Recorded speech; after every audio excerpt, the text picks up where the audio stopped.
입시라는 게 이제 학생들마다 이때까지 어떻게 공부를 해왔냐, 그리고 또 어떤 입시 구조가 유리한가, 그리고 앞으로 어떤 과목에 좀 더 집중하는 게 맞는가가 학생들마다 좀 다 다른 면이 있다 보니까 사실 일률적으로 뭔가 공식화 시켜서 학생들에게 조언하기가 어렵습니다.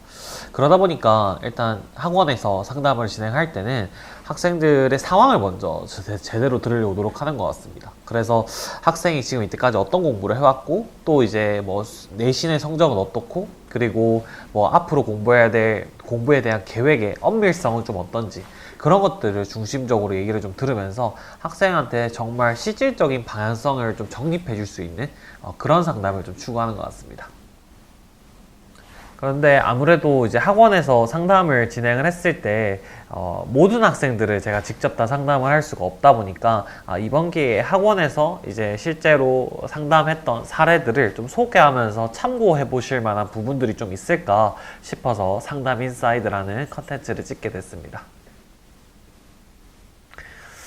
네, 오늘 이제 소개해드릴 학생은 전교권에 해당하는 학생이나 이제 내신 성적에 대한 마무리가 사실 생각보다 그렇게 막 기대할 만큼은 아니라서 학생부 종합전형이랑 그 정시 사이에서 고민을 좀 많이 하고 있는 친구입니다.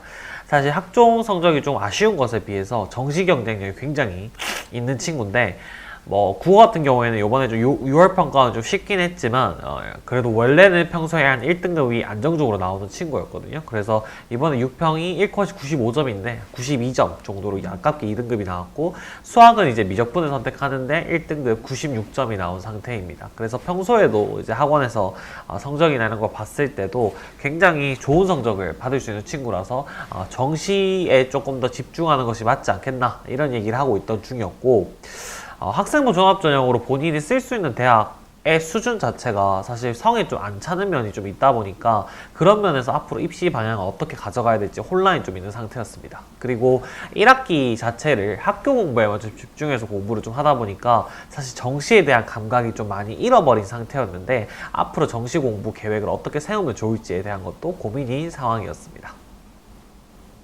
일단 제일 처음으로는 내신 성적이나 학생부 성적을 봤을 때 사실 학생이 희망하는 대학에 진학을 하는 것이 많이 어려운 상태였습니다.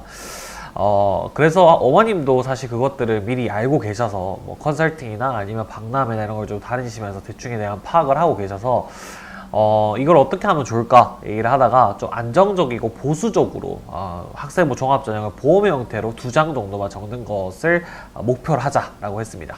근데 이 친구가 이제 내신을 하는 중에 이제 기하나 확률화 통계 또 굉장히 수준급으로 공부를 했었던 상황이라 이렇게 됐을 때는 미기, 화기 다 모두 공통적으로 어느 정도 경쟁력을 갖추고 있는 상태라면 수리논술로 학생이 지금부터 준비를 좀 해서 정시에 좀 여유가 있는 상태니까 한번 수시 전략을 세워보는 게 어떻겠냐라는 방향성을 일단 가장 큰 틀로 좀 먼저 잡았습니다.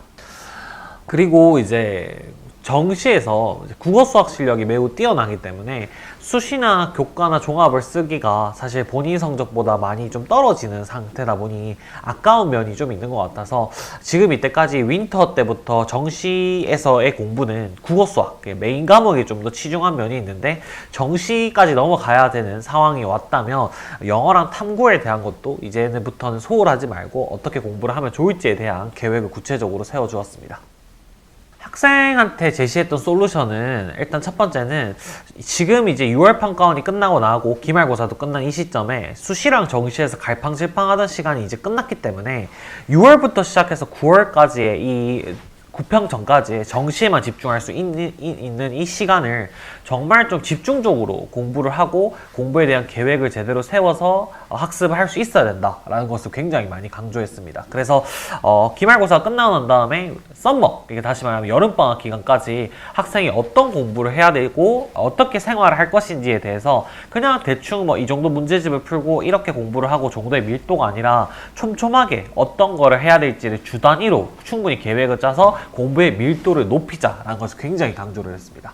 그리고 두 번째는 아까 말씀드렸다시피 이 학생이 미적분과 기하랑 학통을 수준급으로 할 수 있는 학생이기 때문에 수리논술에 대한 대비가 필요하다고 얘기를 했습니다. 수리논술에 대한 대비를 어떻게 할 건가에 대한 고민을 좀 하다가 학생의 이동 거리나 아니면 학원까지 가는 시간을 고려해서 서울의 대치동에 좋은 재수종합학원에 비대면 헌강을 진행 중인 게 있습니다. 그래서 그 선생님 커리큘럼을 추천하고 학생이 그걸 따라갈 수 있게끔 제가 안내를 좀 했습니다.